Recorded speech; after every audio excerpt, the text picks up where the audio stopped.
muchísimas gracias. Bueno, en primer lugar, Mercedes, una vez más te doy las gracias por contar conmigo, por confiar en hablar aquí para la sociedad, que para mí es un auténtico placer. También a la propia Sociedad Española de Antropología. Ya es justo ahora va a hacer 2 años de la primera conferencia que di, que realmente fue un punto de inflexión para mí. Fue algo especial, con una sala enorme, se llenó y fue la primera vez que yo en solitario me atreví a hablar en público, pues ya digo, pues delante de más de 100 personas. Estaba Tony también grabando y bueno, pasé aquella prueba y la verdad es que, bueno, me gustó, me hizo trabajar un poquito más para poder hacer estas cosas. Y ya digo, fue muy importante para mí porque de ahí han salido un montón de cosas, ¿no? Es maravilloso la vida como es muchas veces que un momento puntual te das cuenta de que, bueno, no solamente tienes las pasiones de niños, sino que van saliendo cosas nuevas. Y una de esas fue esta, ¿no? El poder ponerme delante del público y contar las cosas que yo pensaba que, bueno, solo a 2 frikis como a mí le iba a gustar, pero no, afortunadamente me he dado cuenta con el tiempo que a la gente le interesa mucho.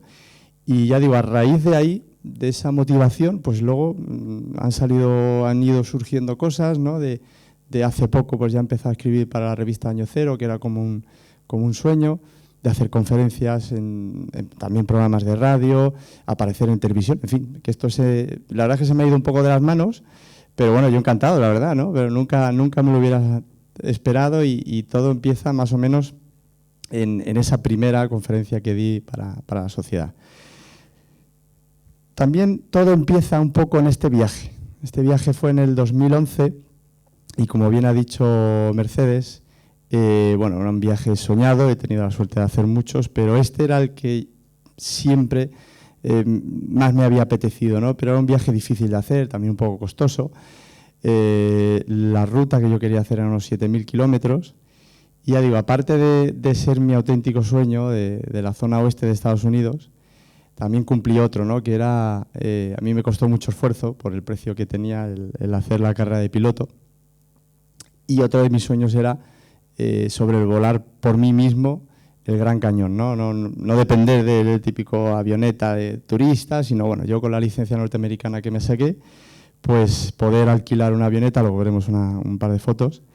Y ya digo, ahí fue un viaje soñado, pero lo que nunca esperé fue que, bueno, mi amigo Borja y yo, otro que es piloto, es comandante ahora mismo de aerolínea, pues bueno, lo que vimos, que luego lo contaré más adelante, pues nunca pensé que eso, una cosa que duró 1 hora, pues podía cambiar a los años. Y ya digo, es parte de la responsabilidad de ese viaje también es que esté aquí, porque también empezó ahí el hecho de contar la experiencia que tuvimos, pues es lo que también, eso me fue dando un poco de vidilla, ¿no? sobre el mundo de la comunicación y de hacer cosas, ¿no? Y bueno, pues he querido, como no todo el mundo conoce lo que es el Área 51, pues antes de contar la experiencia, bueno, pues he querido hacer una especie de resumen para aquel que no conozca en profundidad lo que es el Área 51, pues vamos a hacer un pequeño repaso. Aquí, como vemos, la zona de la costa oeste, ahora es donde me voy a mover un segundito porque no he traído el puntero. Aquí nos encontramos en Las Vegas, ¿vale? Y el Área 51, para que se hagan una idea, está aquí, lo que es la base. El perímetro es enorme porque ya la zona prohibida de sobrevuelo está inmediatamente pasado lo que es la ciudad y la base aérea de Nellis, pero toda esta zona es completamente prohibida de sobrevolar. Se va más o menos por esta carretera y luego viene por aquí. Y está aproximadamente a unas 2 horas en coche. No está muy lejos, pero bueno, todo eso es Death Valley. A mí me encantan los desiertos y es de lo más bonito que he visto. No, si no han estado por allí, Nevada, lo de menos son Las Vegas. O sea, bueno, es curioso ver la ciudad, pero el Gran Cañón, Death Valley, las Rocosas, bueno, toda esa zona es realmente espectacular. Aquí hago una ampliación y aquí estamos en lo mismo, también para que vean dónde estamos. Esto es Las Vegas y este Aquí exactamente aquí es donde está la base aérea, lo que es la base que ya digo, el perímetro es enorme, es como Asturias de grande. Y aquí es lo que es propiamente la base. Aquí hay dos cosas relevantes, ¿no? en esta base que en principio hasta hace muy poco no existía. Y las dos cosas relevantes es que, bueno, como se pueden fijarse a la derecha, bueno, pues hay una pista de aterrizaje convencional de 3,5 kilómetros, muy típica en longitud. Pero si ven un poquito a la izquierda, que continúa dentro del salar, ahí tienen, pues posiblemente, bueno, seguramente la pista más larga del mundo, que es casi 3 veces lo que suele ser normal en un aeropuerto, pues tipo Barajas o Zaragoza o Valencia, etcétera. O sea, ¿qué cosas probarán allí para necesitar semejante pista, ¿no? Y luego la otra cosa, pues hablando con especialistas, sobre todo con militares, pues lo que sí que comentan es que, aunque allí pues una base relativamente normal, pero casi con toda seguridad lo más grande debe estar abajo. O sea, es decir, por la importancia que tiene esa base, posiblemente haya una gran construcción por la parte de abajo. Eso ya digo, dicho por analistas militares y gente que conoce mucho mejor que yo este mundillo. Todo empieza, para contar un poco la historia, antes de la construcción de lo que es el Área 51,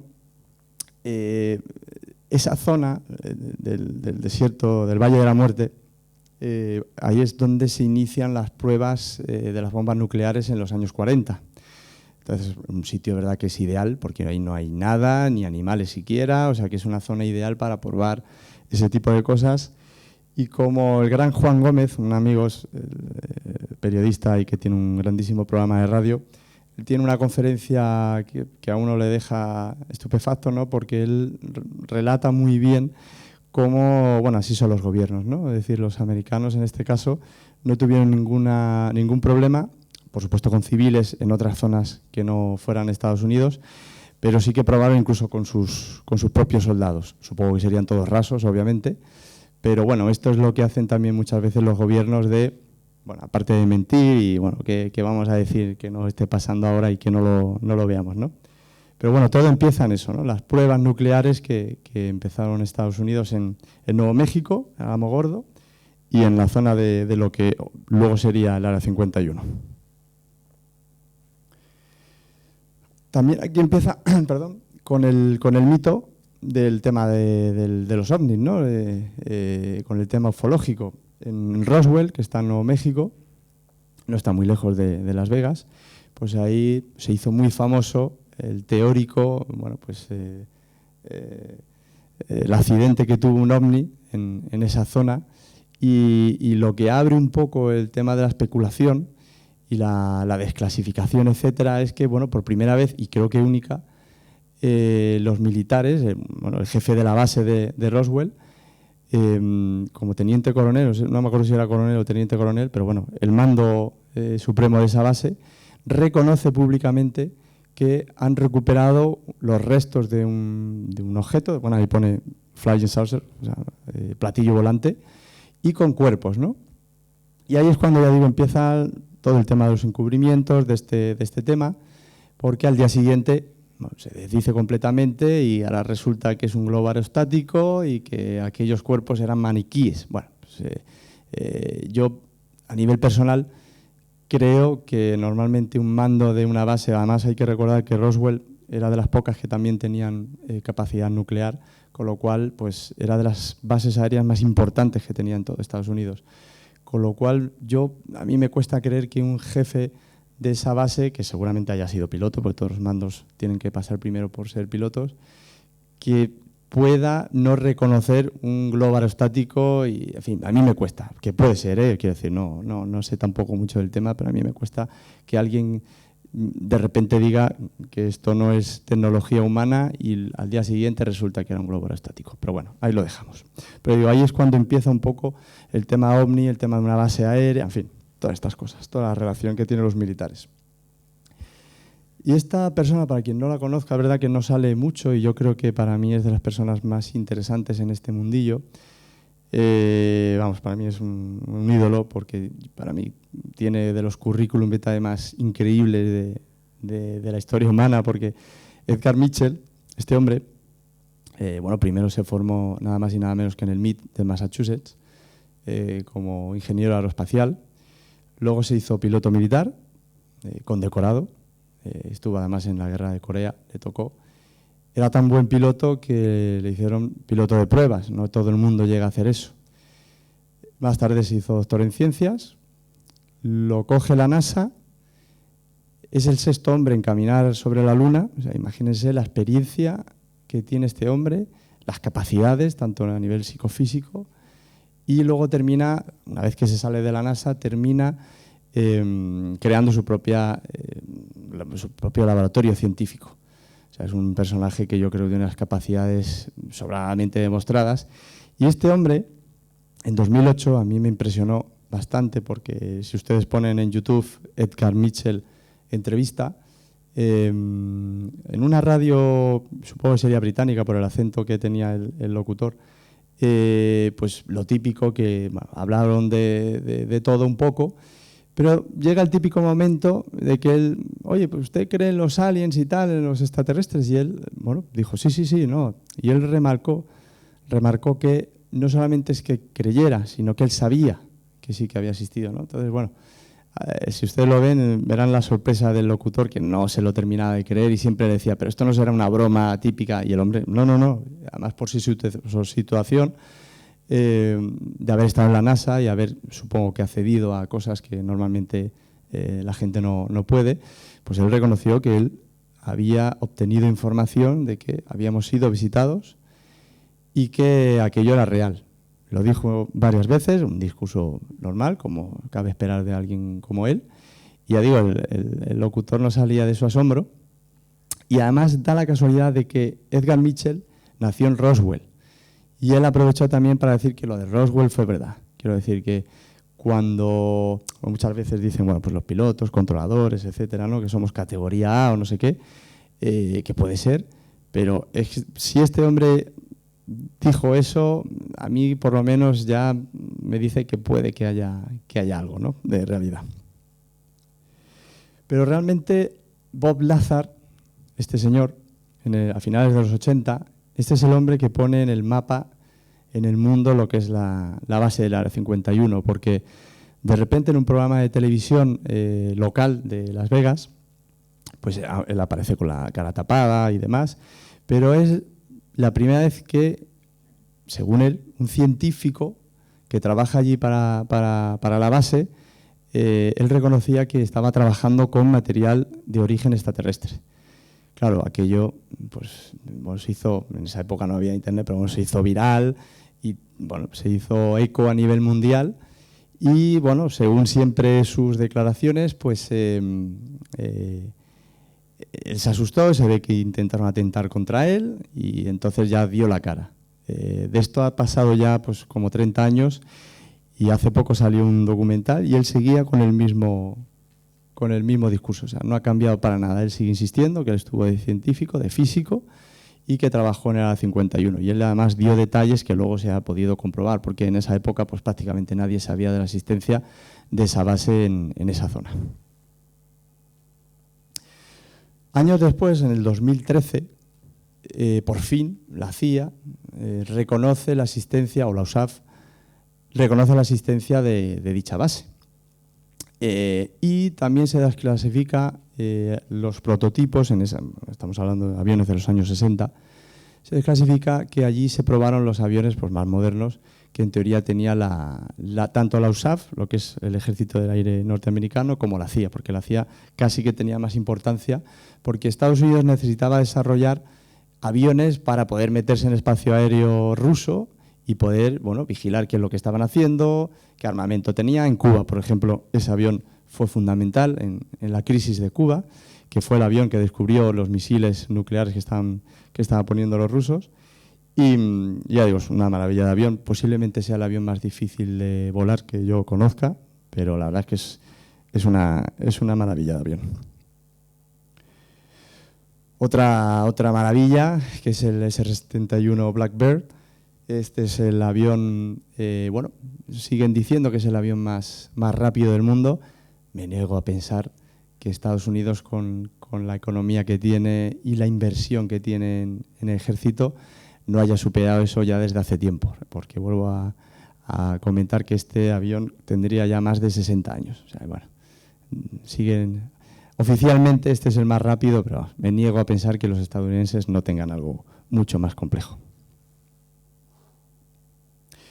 Bueno, y esta foto de mala calidad, porque bueno, era el móvil que tenía hace un poco más de una década, pues me recuerda el momento que bueno, pues cumplí ese sueño de ir por mí mismo y con mi amigo Borja al Gran Cañón por la tarde, porque bueno, es una tontería mía de niño, pero bueno, siempre lo que quise hacer era ir al atardecer, sobrevolar el Gran Cañón, que en teoría no se podía, pero bueno, me colé un poquito. Y luego volver de noche, porque bueno, yo eso, ya digo, adoro los desiertos y ya digo, es una tontería de niño, pero yo quería volver de noche pilotando y de repente encontrarme con esa luz increíble de lo que es Las Vegas de noche. Y es verdad que es espectacular. Pero esto lo pongo sobre todo para contar una anécdota, para que vean hasta qué punto la seriedad que tienen con el tema de todo lo que es el espacio aéreo de la 51. ¿Por qué? Pues porque cuando me alquilo yo esta avioneta, estoy en la empresa donde te entregan bueno, pues, la documentación, etcétera, y había ahí un piloto de seguridad que fue piloto militar, y entonces bueno, yo le pido que me enseñe bueno, cartas aeronáuticas para familiarizarme con el espacio aéreo, porque bueno, el espacio aéreo complicado, hay varios aeropuertos, está el de McCarran, que es de los que más aviones, más tráficos tienen, y luego está la base aérea en Ellis, que también es de las más importantes que hay en Estados Unidos.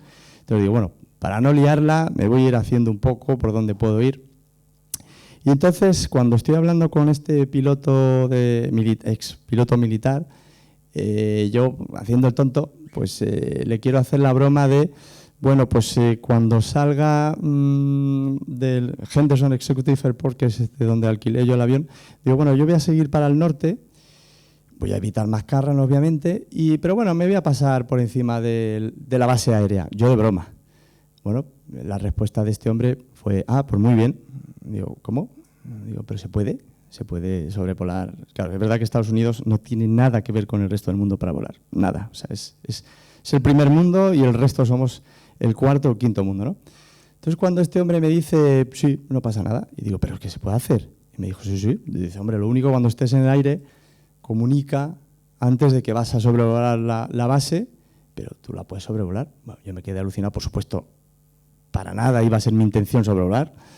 Pero ya siguiendo la broma, yo le comenté a este hombre, digo, bueno, pues ya, pues entonces pues, sobrevuelo Nellis y sigo al norte, que inmediatamente pasado Nellis, la base aérea, ahí empieza ya el espacio aéreo del Área 51. Bueno, pues ahí se le cambió la cara inmediatamente y ya me dijo muy, muy en serio, me dijo, ni se te ocurra, Miguel, porque además literalmente me dijo, te tiran. O sea, te tiran, no te van a preguntar, no te van a ver si te has confundido, no, te tiran.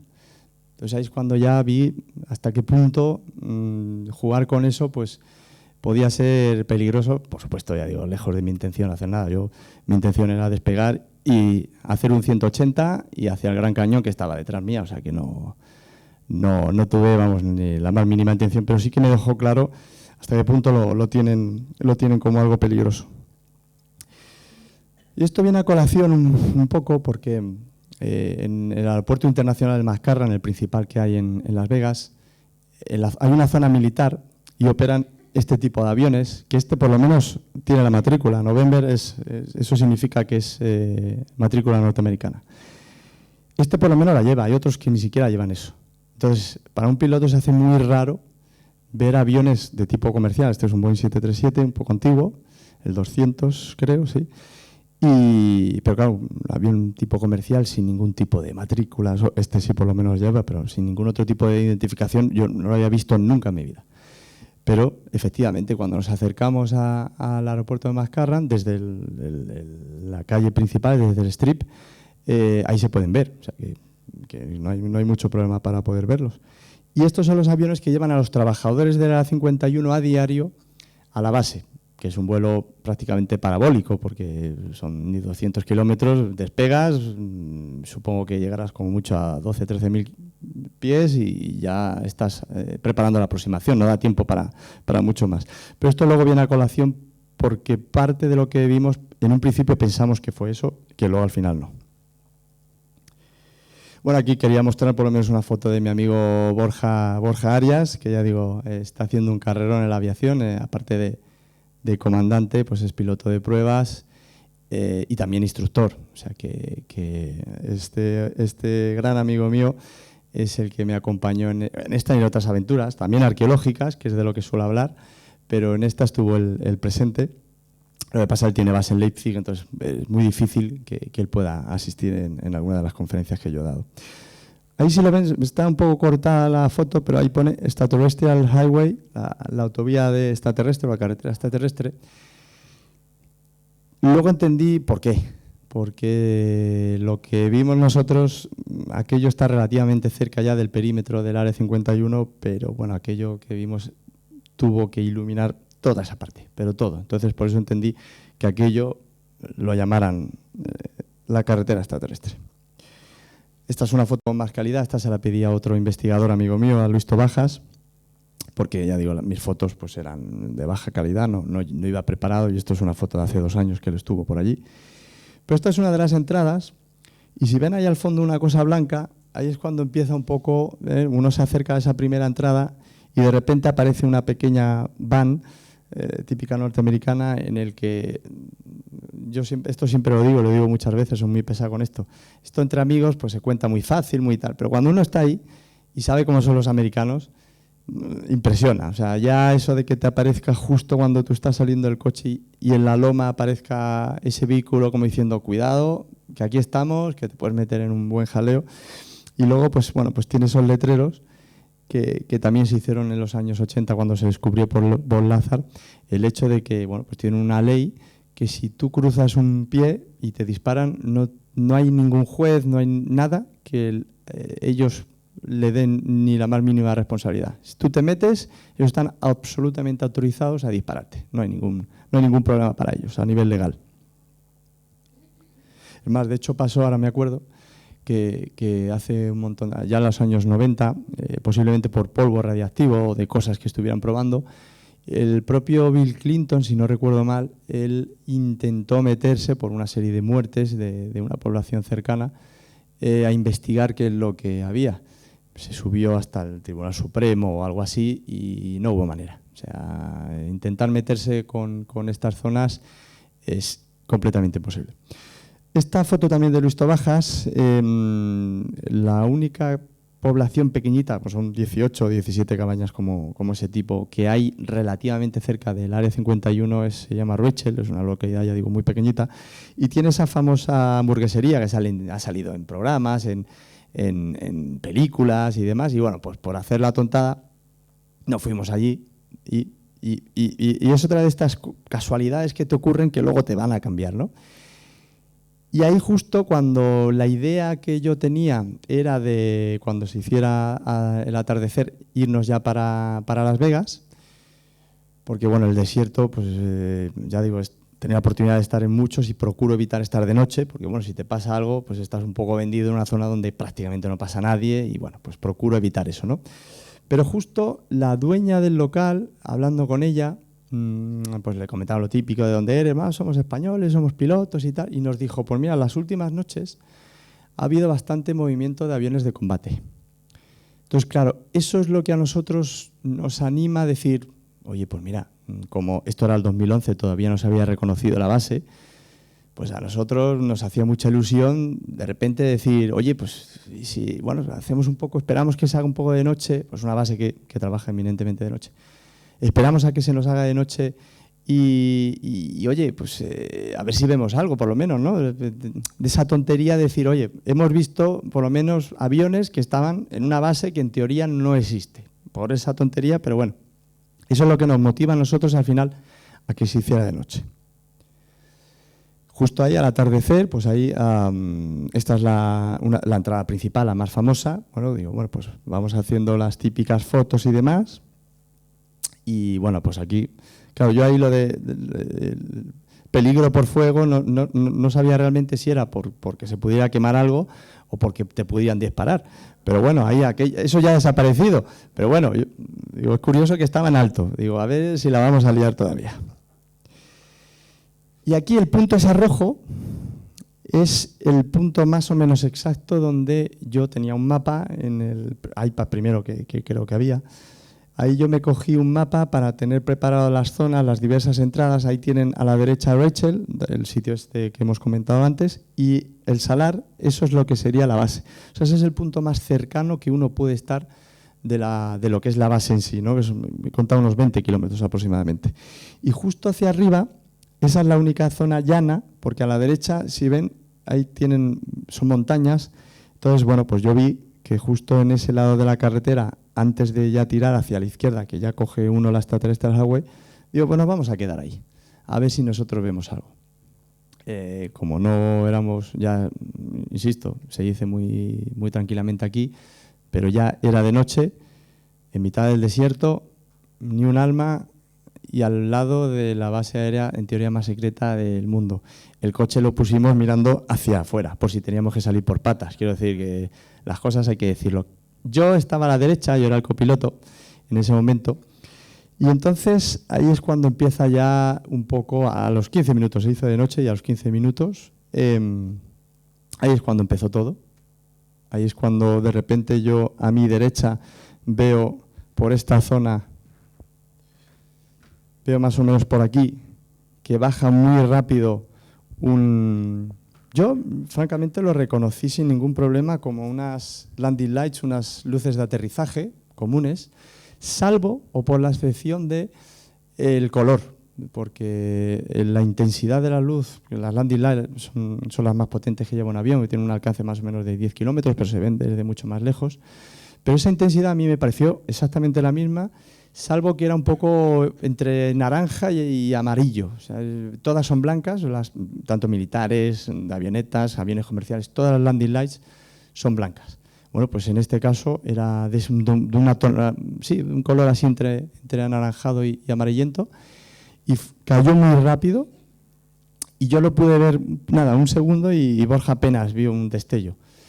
Como uno supongo que siempre procura pensar lo más sensato, pues lo primero que yo dije, pues digo, bueno, pues yo creo que ha sido un caza, porque con esa bajada tan impresionante, digo, pues habrá sido un caza en una aproximación, y bueno, pero bueno, nosotros ya estábamos súper contentos de, oye, hemos visto algo, ya hemos visto un avión, aquí aquello sigue, o sea, porque no se sabía realmente si la base pues ya estaba en uso o no, pues oye, si ya ves un avión por ahí, pues aquello está en uso, y oye, mira qué ilusión que ya podemos contar que hemos visto algo en el Área 51, nosotros encantados.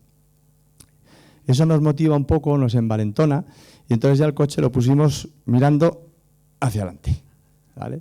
Entonces, más o menos el tiempo es complicado, pero bueno, yo creo que más o menos a los 15 minutos de ver esto primero, por el lado este de la izquierda, por aquí, ya digo, mirando los dos hacia esta zona, pues por aquí más o menos, o un poquito más lejos, lo que pasa es que claro, solo eran unas luces, es muy difícil cuantificar la distancia, ¿no? Pero parecía aquello que estaba lejos.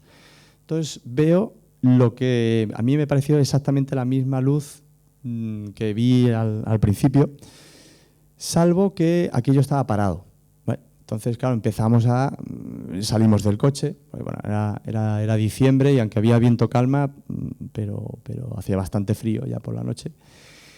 Y empezamos a decir, oye, ¿pero qué es? ¿Qué no es? ¿Qué puede ser? Oye, a ver si, claro,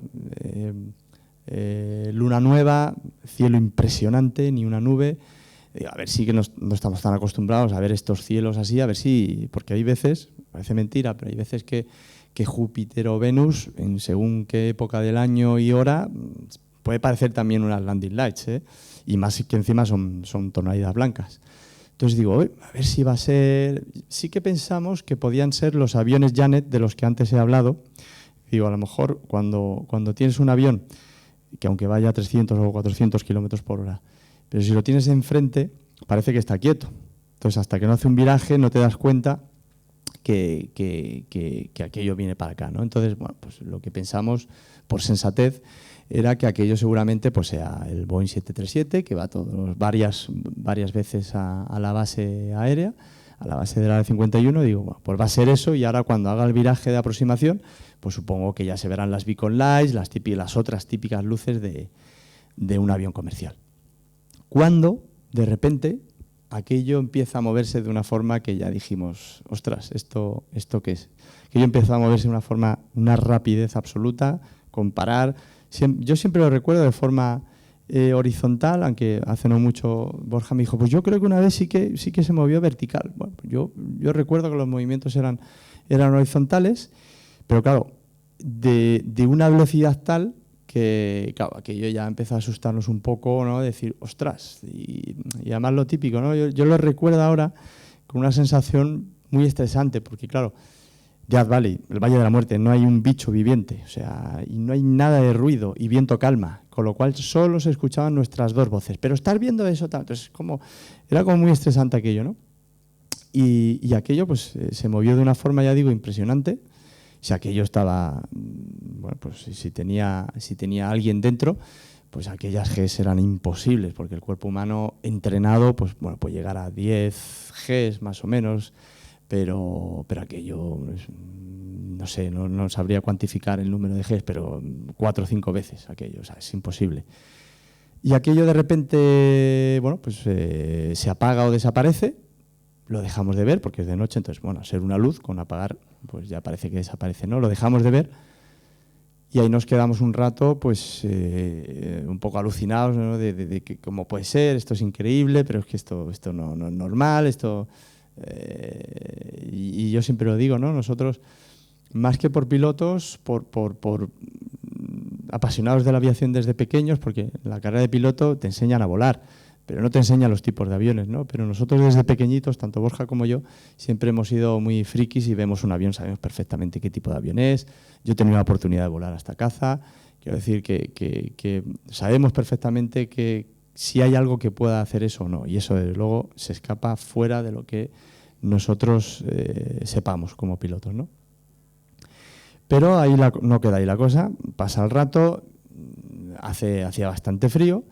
Nos metemos en el coche y ahí es cuando ya vimos lo que bueno, yo llamo ya la traca final, porque sobre esta zona, poco a nuestra derecha, yo creo más o menos por aquí, aparece de repente la misma tonalidad. Lo que pasa en este caso, lo poco que pudiera verse sólido, si aquello era sólido, aparte de iluminar toda la zona, yo siempre digo, la pequeña parte que yo vi como algo, ya digo, sólido, pues tendría más o menos la superficie de un piso de 7 o 8 plantas, más o menos. Y entonces aparece por aquí más o menos 5 kilómetros a la derecha, tal y como aparece, desaparece, y otros 5 kilómetros a la derecha, eso lo miré más o menos con el Google Earth, con el mapa, para cuantificar lo que se movió. Nada, en un segundo, como mucho, pues ese pum, pum, pum que hizo, pues se movió 15 kilómetros ya digo, en un segundo, una cosa así. Y ya digo, ahí es cuando luego dices, claro, normalmente es normal que llamen a la carretera extraterrestre, porque aquello, es verdad que no había nadie, pero yo me imagino al típico camionero que pase en una de las carreteras adyacentes a las 4 de la mañana. Es que eso tuvo que iluminar absolutamente todo. Es que no sé cuántos kilómetros, no sabría, pero muchísimos, muchísimos a la redonda. Eso se hizo casi de día en toda esa zona. Entonces, ya cuando vimos eso, que no nos dio tiempo ni comentarlo, nos quedamos los dos alucinados. Ahí sí que nos entró bastante miedo, la verdad. Y bueno, nos miramos y dijimos, pero esto ya no sabemos lo que es, o sea, es total. Entonces, lo vuelvo a decir.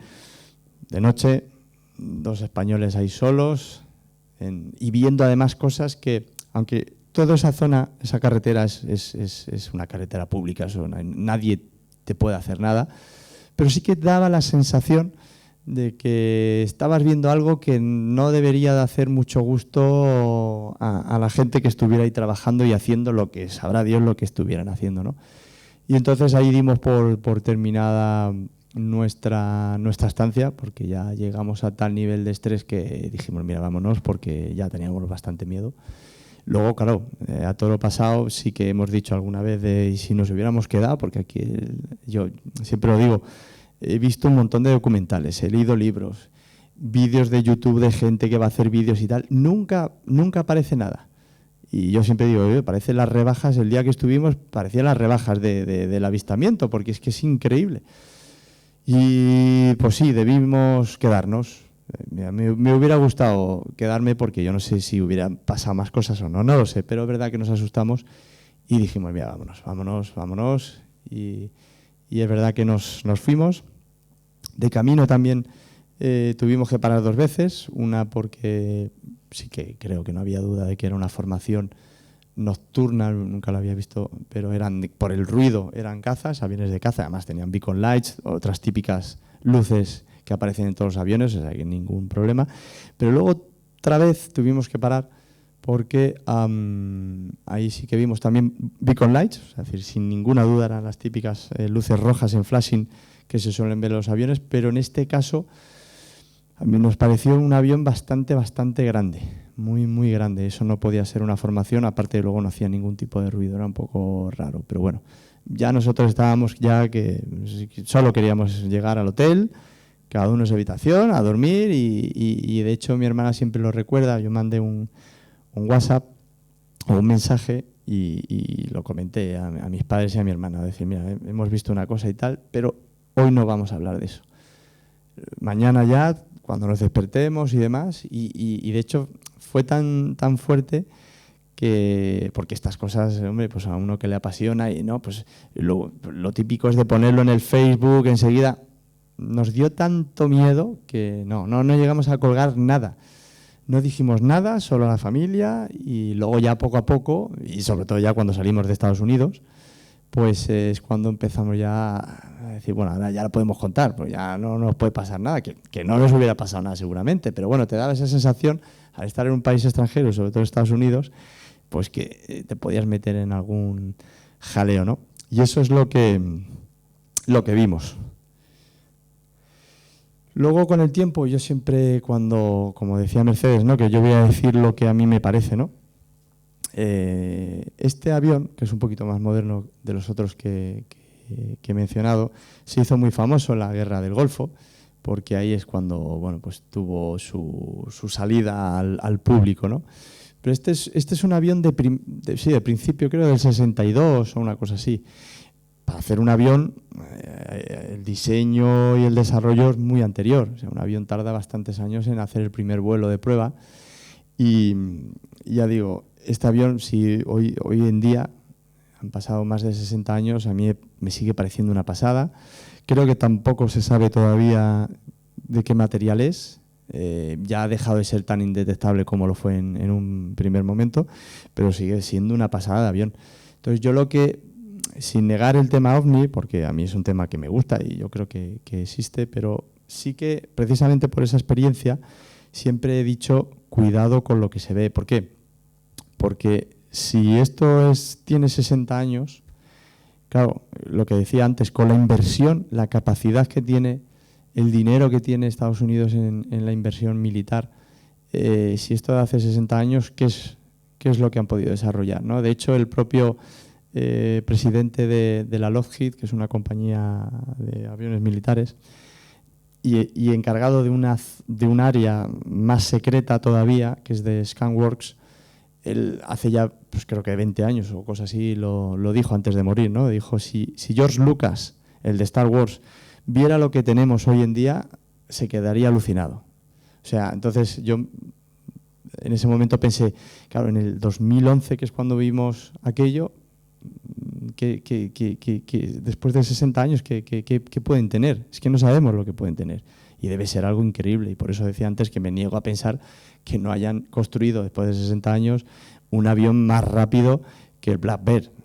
Sabrá Dios por dónde estarán, ¿no? Y entonces, siempre lo digo, si yo eso lo veo encima de Cuatro Vientos o Barajas o la base aérea de Zaragoza, me da igual, si yo eso lo veo ahí, estaría diciendo sin ninguna duda de que yo he visto un ovni extraterrestre. Y eso lo tengo que reconocer. Pero al estar en todo momento en el perímetro de una base aérea secreta donde se ha reconocido que se prueba lo último de lo último, para mí no hay ninguna duda de que aquello era militar. Que luego, como dicen algunos con lo de Roswell, que pueda ser la recuperación y la tecnología de ovnis y tal, sí, puede ser, no lo sé, eso ya a mí se me escapa, la verdad. Pero pero sin duda para mí era militar. Entonces, no niego el hecho OVNI y ya digo, yo creo personalmente en eso, pero también hay que tener muchas veces cuidado con lo que se ve porque nos podemos confundir, ¿no? Aparte de temas meteorológicos, que sé que pasan, y otras muchas cosas que incluso a los pilotos pues nos puede llegar a pasar, pero ya digo, en ese aspecto sí que creo que es algo militar, ¿no? Y ahora lo que está pasando últimamente es el hecho de que, bueno, el propio Pentágono hace pues un par de meses o 3 meses nada más empezó a reconocer, bueno, desclasificó, mejor dicho, vídeos de F-18, de la Navy, de lo que es la Armada norteamericana, en el que aparecen, bueno, pues objetos. No se parece para nada aquello con lo que yo vi, porque ya me lo han preguntado más de una vez, oye, Miguel, ¿y esto te parece? No, la verdad es que no tiene nada que ver con lo que yo vi. Pero bueno, el Pentágono por lo menos ya ha reconocido, una vez más nos mentían, ¿no? Porque decían aquello de que ellos no investigaban nada del tema ufológico, que no tenían nada que ver, y ahora resulta que tienen un programa de 22 millones de euros. Bueno, también será una mentira, quiero decir, porque, bueno, si viniera de otro organismo, pues todavía me creería algo, pero bueno, yo cuando es algo del Pentágono, si lo están reconociendo, a lo mejor quieren por algún interés será. No creo que sea por nuestro bien, desgraciadamente, ¿no? Y bueno, ya para finalizar, pues bueno, como a mí me gusta mucho el tema de las culturas ancestrales, me gusta mucho la arqueología y sobre todo pues aquellas civilizaciones o aquellos sitios arqueológicos que no cuadran con la historia convencional, bueno, pues aquí pongo una foto del Tassili, ¿no? Y decir, pues quién sabe si ya los hombres primitivos, las culturas primitivas, pues no nos quisieron decir que ya tuvimos visitas extraterrestres hace milenios. No lo sabemos, pero bueno, creo que es una época tan extraña que no me extrañaría que sepamos dentro de poco algo más. Pues nada, pues espero que les haya gustado y ya me dicen si hay alguna pregunta. Gracias.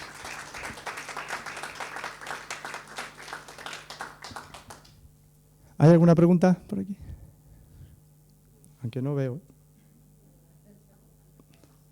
Ah, mira, ahora. Bueno, pues ha quedado todo bastante claro por lo que veo.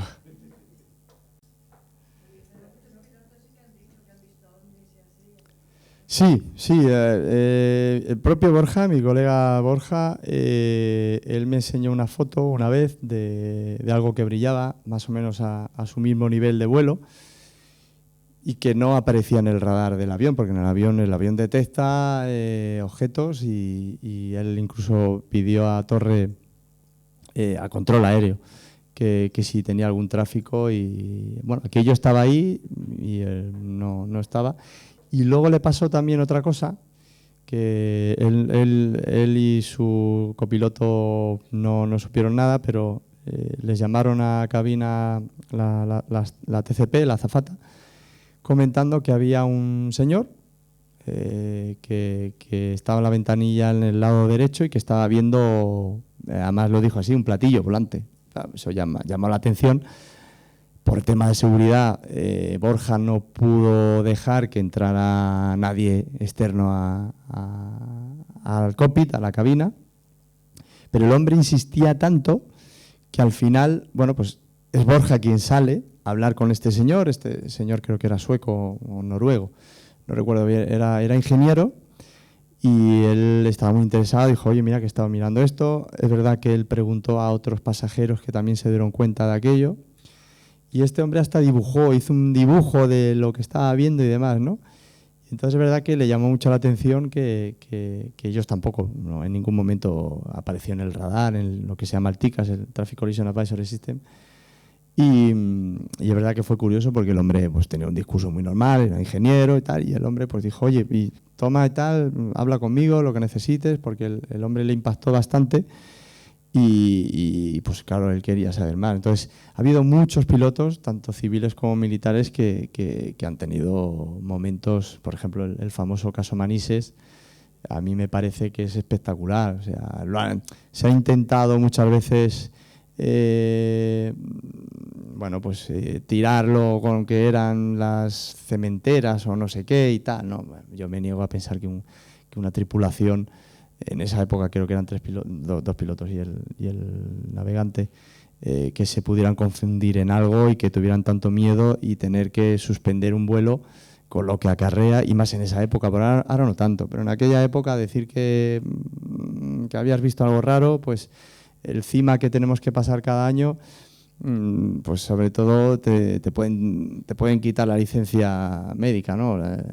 Entonces, bueno, pues si tú te desvías porque tú ves peligrar la seguridad del avión, pues hombre, yo me niego a pensar que sean unas cementeras o un fuego de no sé qué. Y luego, como muchas veces ha salido Fernando Cámara, pues un piloto de combate de un F1 que persiga a esa luz, pues hombre, ya digo, en un momento dado yo me he llegado a confundir ya digo, en una posición. Yo recuerdo, era el atardecer y era Júpiter, y a mí me gusta mucho la astronomía, o sea, y sé más o menos en qué momento, pero yo recuerdo que estaba en otro hemisferio. Entonces ya estaba un poco perdido y yo recuerdo decía, oye, pues mira, pues ahí hay un avión con las landing puestas y tal, no sé qué, y me fijé un poco más, y dije, pues no. Y luego me di cuenta que era Júpiter. O sea, quiero decir que es raro, pero también pasa. Pero claro, son cosas muy puntuales, pero perseguir unas luces, ahora se va para acá, ahora yo tal, me pongo en supersónico y ahora... No, eso, han pasado cosas y siguen pasando cosas muy raras y ya digo... Lo último pues ha sido el Pentágono que por el motivo que sea, pero por lo menos ha reconocido y ha sacado vídeos en los que el propio sistema del avión de infrarrojos pues ha detectado y ha capturado esa señal y lo ha seguido. Quiero decir que bueno, no solamente que es la opinión de un piloto que pueda ser válida, más válida o no, sino que el propio avión, un F-18, además norteamericano, que tiene lo último de lo último, pues es capaz de reconocer ese objeto, y es verdad que lo que hacía, pues no, que se sepa, que ya digo, yo creo que los americanos, si sacaran lo que tienen de verdad, nos quedaríamos alucinados. Lo que pasa que, bueno, siempre va a ser para algo militar, no va a ser para el público. Nosotros estábamos aquí, ¿no? Como digo. Y si estos son 21 kilómetros, pues calcula, más o menos, un poquito menos. O sea, estaba por aquí encima de la montaña, a lo mejor estaba un poquito más adelante y demás. Pero aquello a mí me pareció como muy grande. Y ya digo, pues por la distancia, que siempre lo digo, una luz es muy difícil de cuantificar. Y por ejemplo, Borja, él solo recuerda la luz. No recuerda algo, porque claro, me preguntan, ¿es un objeto? Yo vi como una forma, y de hecho siempre lo digo, súper raro, la forma de ese tamaño de edificio de 7, 8 plantas, más o menos, muy genérico, la pequeña forma que vi es de una épsilon cirílica, o sea, es decir, muy raro, o sea, pero mi mente lo registró como es una épsilon. O sea, podía haber dicho ni cilindro ni nada. O sea, una cosa rarísima, pero como mi cerebro lo registró, es como una epsilon. Entonces, y ya digo, pero mi compañero, por ejemplo, mi amigo Borja, me dijo, no, yo vi una luz que aquello iluminó todo, pero no intuí nada, ¿no? Porque claro, cuando a mí me preguntan eso, ¿no? Por cómo era el objeto, pues... Intuí eso, a lo mejor no era ni siquiera algo físico, porque hasta un compañero de promoción, piloto de Europa, Carlos, una vez me llegó a decir, oye, y si con todo lo moderno que hay, y si es una proyección de estas, oye, pues a lo mejor, es que claro, por la noche y una luz así, que cualquier sabe lo que pueda ser, ¿no? Lo otro sí que se movía de una forma que no parecía una proyección, pero el otro como era tan grande y una luz impresionante, pues, pero a mí sí que se me asemejó eso, a una cosa muy grande, pero a la distancia. Porque estamos hablando, pues no sé, pues a lo mejor supongo que pues 17 kilómetros o 16 kilómetros o un poquito más, ¿no? Pero sí que se me hizo que estaba encima de las montañas, porque es que las montañas se iluminaron de forma... Se iluminó todo, pero las montañas, como creo que estaba justo por encima, pues es que se vio todo perfecto, casi como si fuera de día. Me pasa, ya digo, en ese momento que duró tan breve, pues además el cerebro, como es, ¿no? En vez de, porque una vez me preguntaron, no, oye, ¿y ya que has hecho fotos y tal, ¿y por qué no tienes fotos de, digo, uno ahí está en plan de, esto me va a matar o no? Porque claro, no sabes si esto es peligroso, pues tienes algo que es enorme, casi de enfrente tuya y que no sabes si esto te va a hacer daño, ¿no? No te lo sabes explicar. ¿Y la luz desapareció? Sí, hizo pum, pum, pum, y en el último ya no se volvió a ver sí, bueno, nada, duró poquísimo, pero ya digo, aquello iluminó las 3 veces.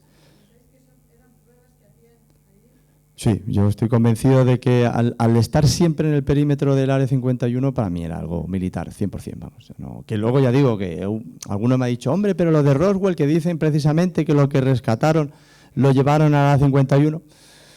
Bueno, eso ya son especulaciones que no lo sé, que pueda ser, no sé quién, pero para mí eso es militar.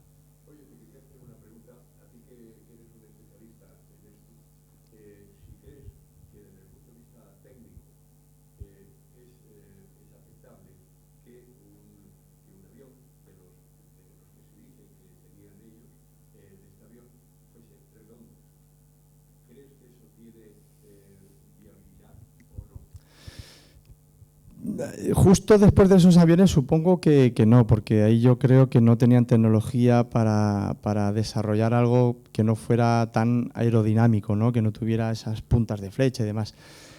Pero yo creo que con toda la investigación y todo lo que ha podido hacer Estados Unidos, yo creo que están más allá de eso. Yo creo que tienen que estar con otro tipo de energías, o sea, es que ya digo, es que si Estados Unidos saca eso, porque por eso no me extraña también que haya conspiraciones de, oye, que es que desde los 40 que tenían el Spitfire o el P-51, en 20 años hacen eso. Es verdad que desarrollar eso en tan poco tiempo, saliendo de una guerra, porque todavía me dices, bueno, es una alegría económica y demás, pero si sales de una guerra y en 15 años o menos, esa diferencia de aviones impresionantes, pues es lo que siempre digo, si en 20 años hacen eso, en 60, entonces yo creo que Estados Unidos tiene que estar por encima de las leyes que haya físicas, quiero decir, porque ya te digo, porque es que creo que era el 30% del PIB de Estados Unidos que está destinado a gasto militar, más luego los gastos reservados que no se sabe. Claro, es que tienen los mejores científicos de Estados Unidos y de fuera, un presupuesto prácticamente ilimitado. Es que yo creo que ya no es cuestión ni de forma, es ya otras cosas que yo no concibo seguramente, o sea, que deben de estar ya, pues sabrá Dios. Sí, dígame.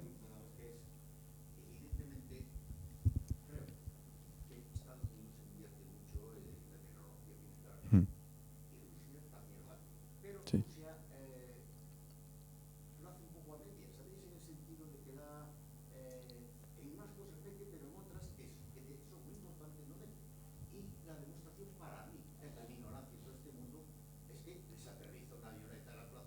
Sí, sí.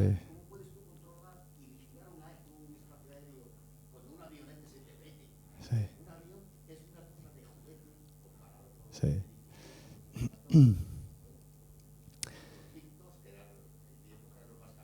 Sí.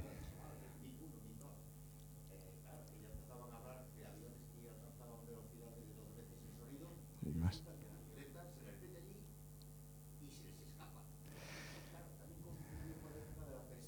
Sí.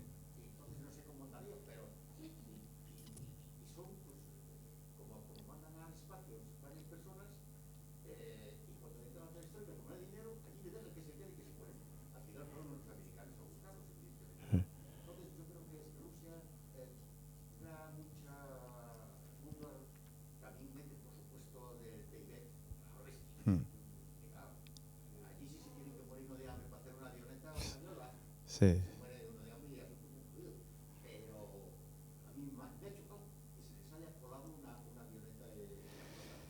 Yo hay muy buena pregunta también.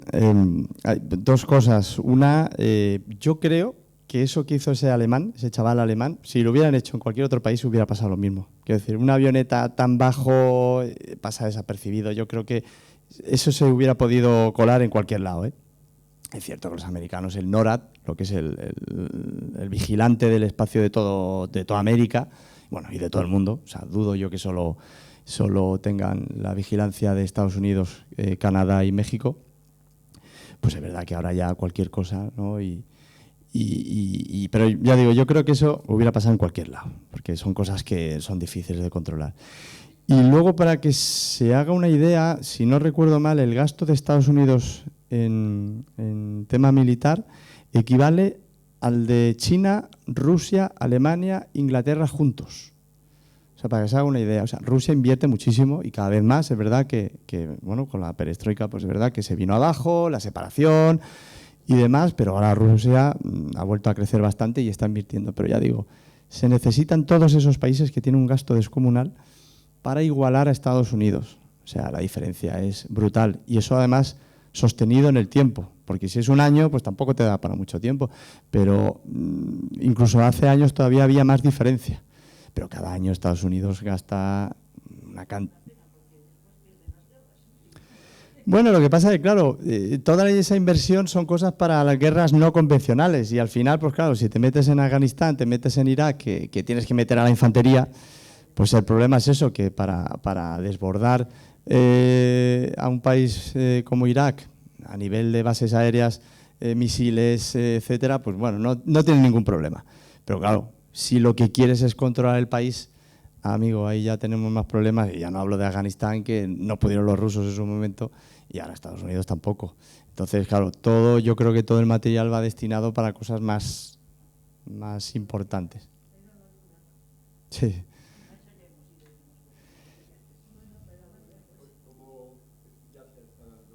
Sí. Ah, pues.